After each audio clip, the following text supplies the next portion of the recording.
de hoje será sobre tipos de sujeito. O sujeito é um termo essencial da oração. É sobre quem se faz uma declaração. Nós temos o sujeito simples, o sujeito composto, sujeito oculto, sujeito indeterminado e, além disso, o sujeito inexistente, ou a oração sem sujeito. O sujeito simples, o verbo faz referência a apenas um núcleo. Por exemplo, Maria chegou mais cedo. Ao nos perguntarmos quem é que chegou mais cedo, nós teremos como resposta Maria, ou seja, apenas um núcleo.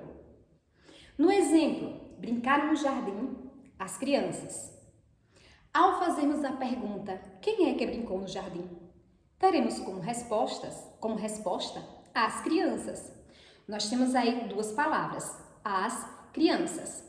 Porém, o núcleo é a palavra mais significativa, crianças, ou seja, sujeito simples porque possui apenas um núcleo.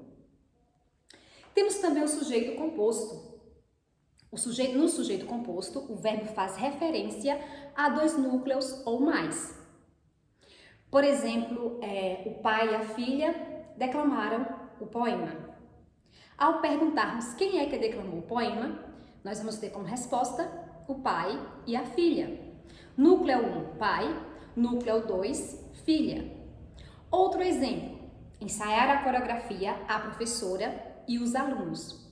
Se nós fizermos a pergunta, quem é que ensaiou a coreografia? Nós teremos como resposta, professora e alunos. 2, núcleos. Vale chamar atenção aqui de que para o sujeito ser composto ou simples, isso não tem relação nenhuma com plural e singular. Observe que no primeiro exemplo citado, as crianças, o sujeito continuou sendo simples, mesmo crianças estando no plural. Outro tipo de sujeito é o sujeito oculto, que recebe vários nomes diferentes. Sujeito oculto, sujeito elíptico, sujeito desinencial, sujeito implícito, sujeito subentendido. E o que vem a ser o sujeito oculto? É quando ele não aparece na frase, mas nós conseguimos identificá-los através da desinência verbal. Lembrando aqui que desinência verbal é a terminação do verbo que indica se o verbo está na primeira pessoa, segunda ou terceira, indica o modo verbal, indica o tempo e o número em que ele está conjugado. Por exemplo, estamos com saudade de vocês. O verbo estamos indica que só poderemos ter aqui como sujeito o pronome nós. No exemplo, deixei minha filha com o pai. O verbo deixei indica que nós temos aqui como sujeito o pronome eu. Outro tipo de sujeito também é o sujeito indeterminado. Neste caso, o verbo faz referência a alguém, mas não o identifica. Quando é que nós temos sujeito indeterminado?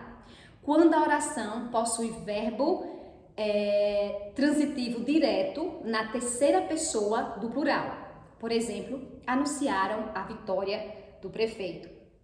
Nós não sabemos quem fez esse anúncio.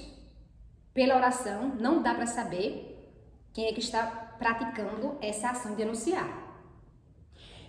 Outra situação aí é quando a oração possui um verbo intransitivo acompanhado da partícula se. Vive-se melhor no campo. Vive-se. Lembrando que viver é um verbo intransitivo porque ele possui sentido completo, ou seja, não precisa de complemento. Outra situação aí de sujeito indeterminado é quando a oração tem verbo transitivo indireto acompanhado da partícula se. Por exemplo, precisa-se de funcionários. Precisar é um verbo transitivo porque ele precisa de complemento. Quem precisa de alguma coisa. E é transitivo indireto porque ele vem com a preposição de. Ele exige a preposição de. Neste caso, nós não sabemos quem pratica esta ação de precisar, quem está precisando de funcionários. Outra situação é quando a oração possui um verbo de ligação acompanhado da partícula se. Por exemplo, no casamento sempre se fica nervoso. O verbo ficar aí é um verbo que indica estado, um verbo de ligação, acompanhado da partícula se, e não dá para saber aí, para identificar quem é o sujeito dessa oração. Por fim, nós temos a oração sem sujeito, ou seja, o sujeito inexistente, que é quando ele é acompanhado, a oração, no caso, é constituída por um verbo impessoal. Os verbos impessoais são os verbos que indicam fenômeno da natureza. No exemplo, choveu muito ontem à tarde. O verbo chover indica fenômeno da natureza. Neste caso, ninguém praticou essa ação. Com o verbo haver no sentido de existir. Há muitos animais soltos na rua. Ninguém pratica essa ação. Então, é uma oração sem sujeito. Com o verbo haver, quando indica tempo decorrido.